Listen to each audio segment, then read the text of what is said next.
قلعہ، جس کے لغوی معنی استحکام اور حفاظت کے ہوتے ہیں، فوجی مقاصد یا شاہی رہائش گاہ کے لیے دنیا بھر میں بنائے جاتے ہیں۔ پاکستان میں مختلف ادوار میں کئی قلعے تعمیر ہوئے، مثلاً روہتاس، رانی کوٹ، قلعہ اٹک، قلعہ دراوڑ اور شاہی قلعہ لاہور وغیرہ۔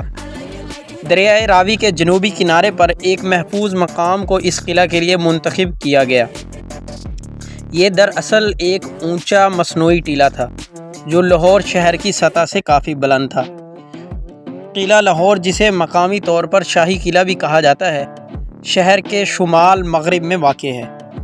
گو کہ اس قلعہ کی تاریخ زمانہ قدیم سے جا ملتی ہے، لیکن اس کی اثر و تعمیر مغل بادشاہ اکبر اعظم نے کروائی، جبکہ اکبر کی آنے والی نسلیں بھی اس کی تزئین و آرائش کرتی رہیں، لہٰذا یہ قلعہ مغلیہ فن تعمیر اور روایت کا امین رہا۔ قلعے کے اندر واقع چند مشہور مقامات میں شیش محل، عالمگیری دروازہ، نو لکھا محل اور موتی مسجد شامل ہیں۔ سن 1981 میں یونیسکو نے اس قلعے کو شالامار باغ کے ساتھ عالمی ثقافتی ورثہ قرار دیا تھا۔ پہلے یہاں ایک کچا قلعہ ہوا کرتا تھا۔ 1566 میں شہنشاہ اکبر نے اسے گرا کر اس کی جگہ نئے سرے سے ایک عالی شان پختہ قلعہ بنوایا، جس کی تعمیر رہائشی مقاصد کے ساتھ ساتھ فوجی مقاصد کو بھی مد نظر رکھا گیا۔ قلعے کی لمبائی 466 میٹر اور چوڑائی 370 میٹر ہے۔ اس کی شکل تقریباً مستطیل ہے۔ دیواریں سرخ پختہ اینٹوں سے بنی ہوئی ہیں، جن کی چنائی مٹی کے گارے سے کی گئی ہے۔ ان دیواروں پر بندوقچیوں کے لیے سوراخ ہیں، جن سے وہ محاصرہ کرنے والی فوج پر گرم پانی اور گولیاں برساتے تھے۔ اس کے آثار مشرقی دیوار میں اب تک موجود ہیں۔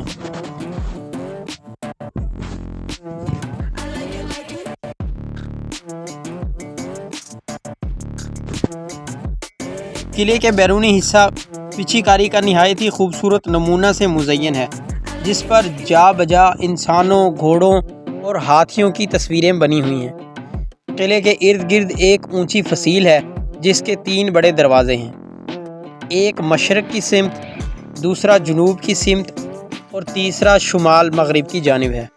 شمال مغربی دروازے سے بادشاہ اور بیگمات ہاتھی پر سوار ہو کر گزرتے تھے۔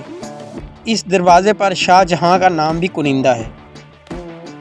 یہ دروازہ انگریزوں کے حکم پر بند کر دیا گیا تھا، مگر 20 نومبر 1949 کو سابق گورنر پنجاب نے پورے 300 سال بعد اسے دوبارہ کھلوا دیا۔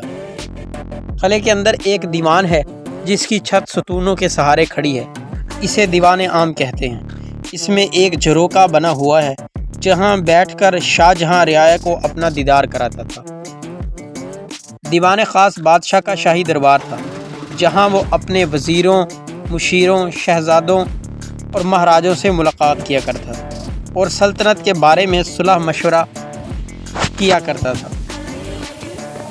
قلعے کے اندر ایک شیش محل ہے، جو فن تعمیر اور فن نقاشی کا بہترین نمونہ ہے۔ اس کی دیواریں اور چھتیں رنگ برنگے شیشوں کے کام سے مزین ہیں۔ ان کی چمک دمک آنکھوں کو چندھیا دیتی ہے۔ اب بھی شیش محل کے کسی کمرے میں دیا سلائی روشن کی جائے تو تمام کمرہ جھلمل کرنے لگتا ہے۔ کہتے ہیں کہ اسے شاہ جہاں نے تعمیر کروایا تھا۔ شیش محل کے قریب ہی موتی مسجد ہے۔ یہ بھی فن تعمیر کا ایک دلکش نمونہ ہے۔ اسے جہانگیر نے شاہی بیگمات کے لیے تعمیر کروایا تھا، تاکہ وہ اس مسجد میں باب پردہ نماز ادا کر سکیں۔ مہاراجہ رنجیت سنگھ نے اپنے دور حکومت میں اس قلعے پر قبضہ کیا تو اس نے موتی مسجد کا نام بدل کر موتی مندر رکھ دیا تھا۔ اگرچہ سکھوں نے مسجد سے قیمتی ہیرے جواہرات نکال کر اس کی خوبصورتی کو سخت نقصان پہنچایا، لیکن اس کے باوجود اس کی عظمت کو کوئی نقصان نہیں پہنچا۔ قلعے کے اندر ایک چھوٹا سا میوزیم بھی ہے، جس میں بہت سی نادر اشیاء محفوظ ہیں۔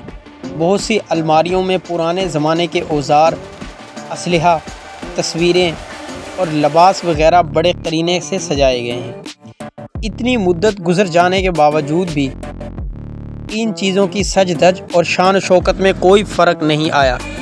ملکی اور غیر ملکی سیاح ہر سال کثیر تعداد میں شاہی قلعے کا دور دور سے دیکھنے آتے ہیں۔ خصوصاً طلباء کو ان کی دلچسپی کی کئی چیزیں یہاں مل سکتی ہیں۔ ضروری نہیں کہ آپ صرف بحیثیت طالب علم یہاں آئیں، آپ اپنی فیملی کو لائیں اور اپنے بچے کو بھی بتائیں کہ مغل شہنشاہوں نے بر صغیر پر کس شان و شوکت اور دبدبہ کے ساتھ حکومت کی اور فن تعمیر پر اپنے گہرے نقوش چھوڑے۔ دوستو، یہ ہماری آج کی ویڈیو تھی جو شاہی قلعہ لاہور کے بارے میں تھی۔ اگر آپ لوگوں نے شاہی قلعہ لاہور دیکھا ہوا ہے تو آپ کو یہ قلعہ کیسا لگا؟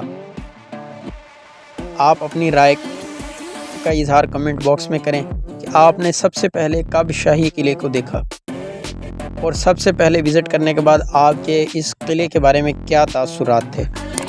والسلام۔